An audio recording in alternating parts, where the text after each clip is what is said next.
Hi everyone. Let's talk about transformation and how to change yourself or your life.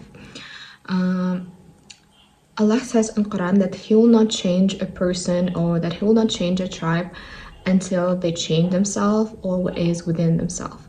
So before that, I used to think, the change, transformation, um, it's something like a static. But I think the true change, true transformation is painful. And for instance, when I was doing my YouTube thing, I've been trying to shoot YouTube videos for a year, and I've tried several times, but I didn't like it. I didn't like the outcome.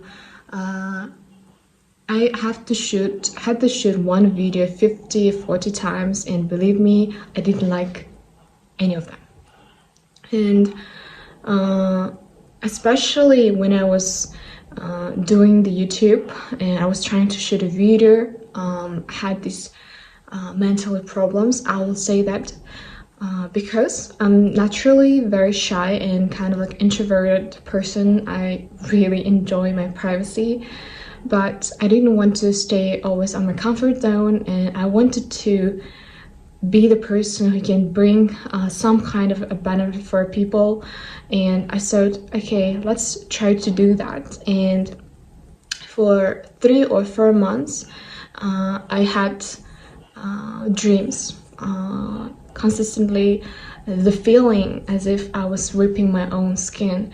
And that's something really private, but it was very painful for me. So even like while sleeping, I felt like I'm ripping my own skin. I was like so scared for me, and I would like wake up, and I didn't like this feeling, and I just thought, okay, like I still want to continue. Maybe the path of transformation, the path of the growth isn't as beautiful as you think, but it is painful. But I think it is worthy. And yeah, so what I want to tell that sometimes we become like not an author of our life. Sometimes we become the victim of our life, and we start to complain about things that we can't control.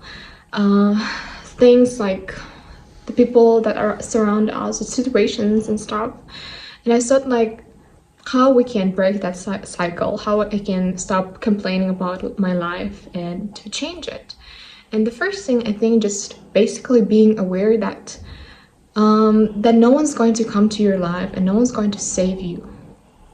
And I asked Allah, like I made a dua, I want to stay strong on my both feet. I want to be financially independent, and I expect a help, or I expect a risk only from you. And the second thing I want to tell is one movement will lead for the next movement.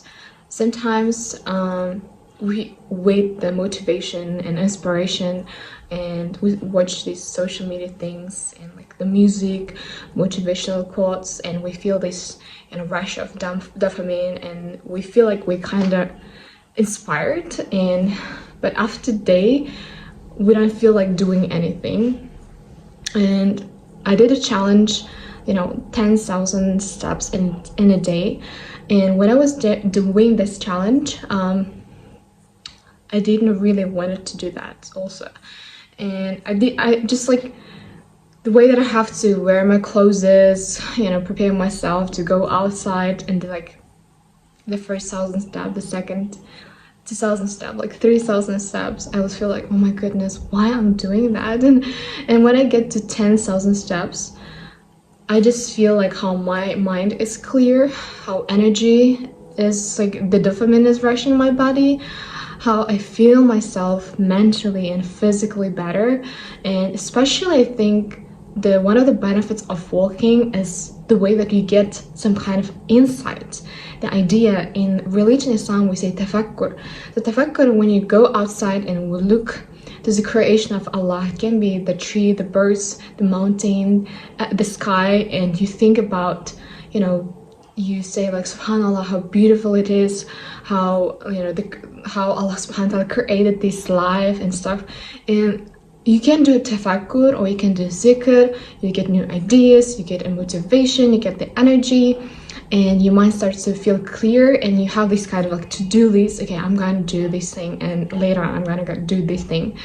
And I think we think that motivation will come and you will do something, but actually you have to take action, and then motivation will come later on. And the third thing I want to add is waiting for ideal moment or ideal like perfect time to do the thing that you want to do. For example, I'm shooting this video and I don't have latest iPhone. I don't have even like iPhone 16 and 17. I'm shooting this video on my iPhone 11, and some of you guys might think, okay, I need a better camera, or I need iPhone 16 or 17. I need a microphone, I need a light, and so on, like saying, oh, I need a MacBook to edit my videos.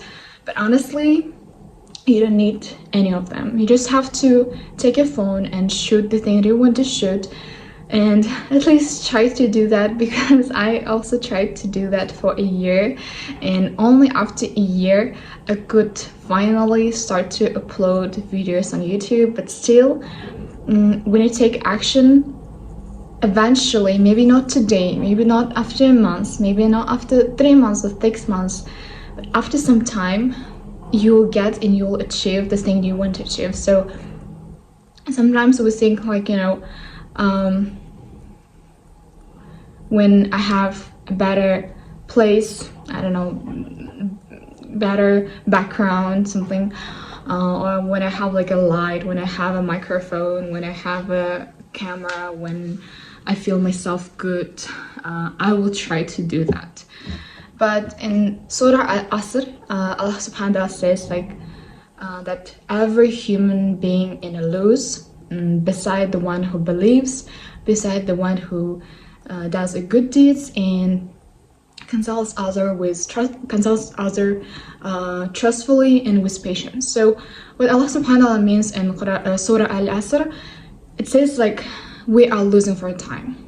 Daily, we're losing for time. We're getting step closer for death, and the time is flowing, and you think like one day I will do these things, one day I'll create content, one day I'll learn a new language, one day I'll start my business, but that day may not even come. So don't delay your opportunities, don't delay your risk. Just do with the thing that you have. Use any kind of tools, any kind of opportunities, anything that you know, any skills that you have. Use it. And sometimes we stick and stay in a position of a learner, but we're not applying, we're not executing, and that's a big problem. So yeah, thanks for watching. Bye.